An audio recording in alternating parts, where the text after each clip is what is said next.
Hai, apa kabar semuanya? Semoga kabar Anda baik-baik saja. Terima kasih karena sudah memberikan support dan juga kesetiaan Anda untuk membangun channel Codot Film. Yuk kita lanjutkan alur ceritanya, sambil siapin kopi dan cemilan, setting suara volume full. Gasken. Perjalanan 1 jam untuk pemburu biasa dapat ditempuh dalam waktu sekitar 10 menit dengan kecepatan pemburu tingkat lanjut. Ujung gua sudah terlihat. Seharusnya ada di sini. Merasa itu sesuatu yang mengerikan. Ekspresi Cui Zongin menjadi kaku, dan darah di wajahnya berangsur-angsur memudar. Untungnya, napas pemburu Seong Jinwoo dapat dirasakan sekarang. Hunter Cheng Jinwoo baik-baik saja. Dengan kemampuannya dan dukungan para pemburu elit, monster apapun yang ada di sana, mereka tidak akan menimbulkan ancaman. Cui Zongin yang menjunjung tinggi keyakinan ini langsung berteriak.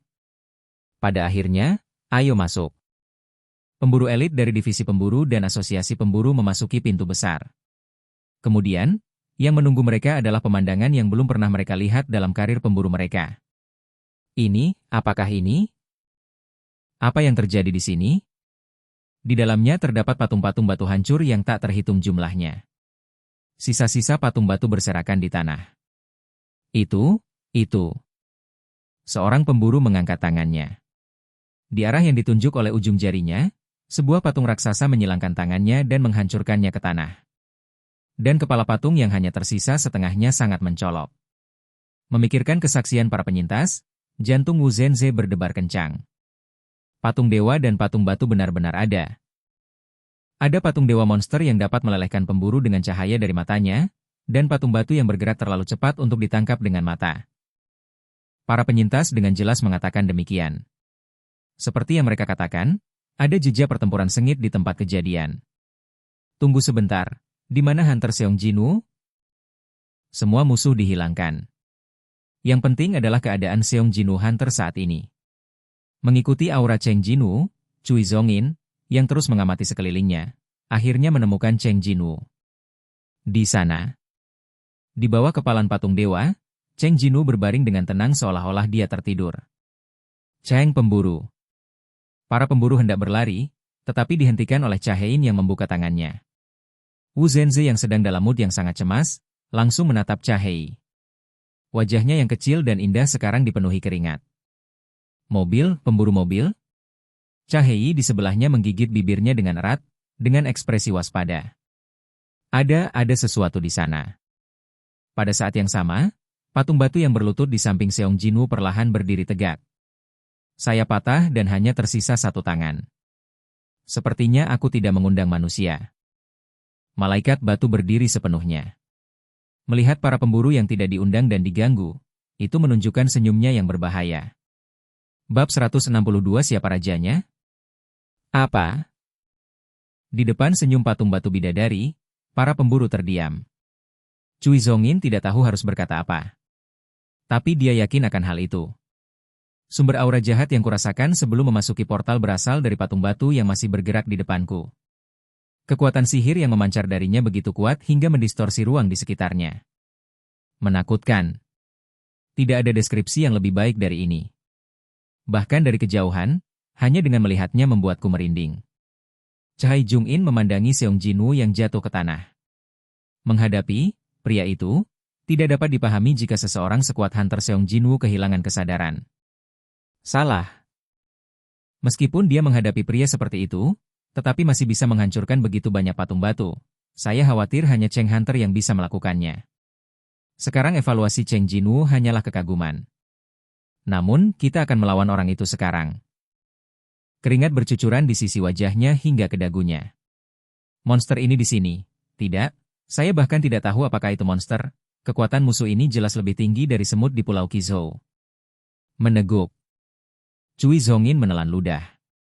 Dia melihat ke samping, hanya untuk menyadari bahwa wajah Cha Hui dan Wu Zhenze juga sangat pucat. Keduanya juga sepertinya merasakan kekuatan musuh. Sebaliknya, para pemburu di belakang mereka dikejutkan oleh hal-hal lain. Apakah itu baru saja berbicara? Apakah aku mendengar dengan benar tadi? Warcraft bisa berbicara bahasa manusia? Para pemburu berbisik tak percaya. Hal yang tak terpikirkan terjadi. Di masa lalu, Monster yang cerdas pun hanya bisa berbicara dengan bahasa mereka sendiri. Bahkan ketika portal pertama kali muncul, manusia mencoba mempelajari bahasa Warcraft di masa lalu. Tetapi semua upaya berakhir dengan kegagalan karena kebrutalan Warcraft. Bahkan monster yang tertangkap hidup dengan susah payah tidak bisa bertahan lama.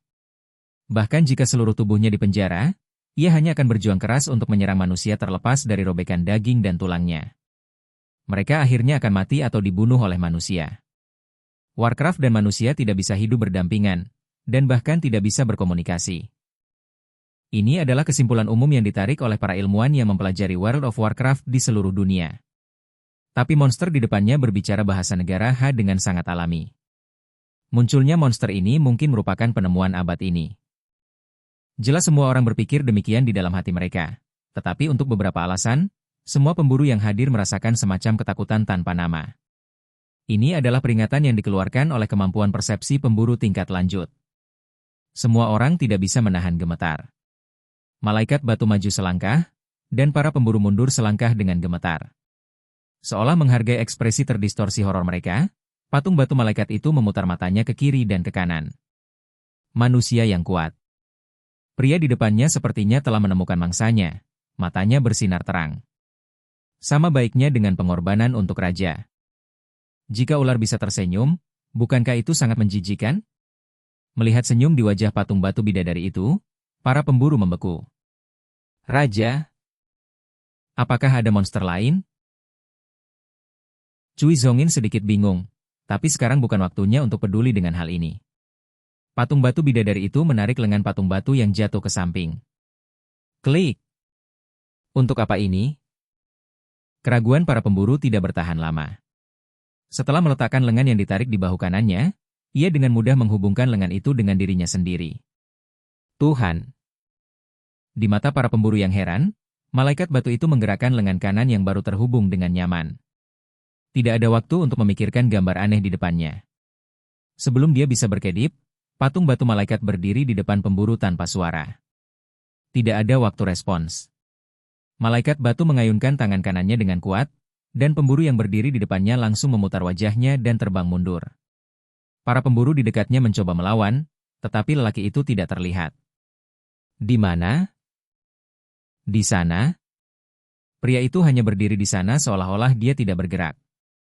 Ia menggerakkan jari-jari tangan kanannya seperti sebelumnya, seolah sedang menguji apakah ia bisa menggunakan tangan kanannya sesuka hati. Mingzhe? Hahaha. Setelah terlambat memastikan korban, para pemburu melolong. Tidak diragukan lagi sukses. Pemburu pelindung daging level A dari guild terkuat di negara H kehilangan nyawanya hanya dengan satu pukulan. Cui Zongin menatap patung batu malaikat itu, hatinya terguncang oleh kepanikan. Apakah Hunter Seong Jinwoo bertarung dengan pria seperti itu sendirian? Dibandingkan dengan kesedihan karena kehilangan seorang kolega, ketidakberdayaan tentang bagaimana membalikan situasi ini lebih menonjol. Namun, tidak semua orang bisa tetap tenang setelah melihat situasi tragis rekan mereka seperti Cui Zongin. Oke guys, jangan lupa like, comment, share, and subscribe di channel Chodot Film. See you next video, peace out and bye-bye.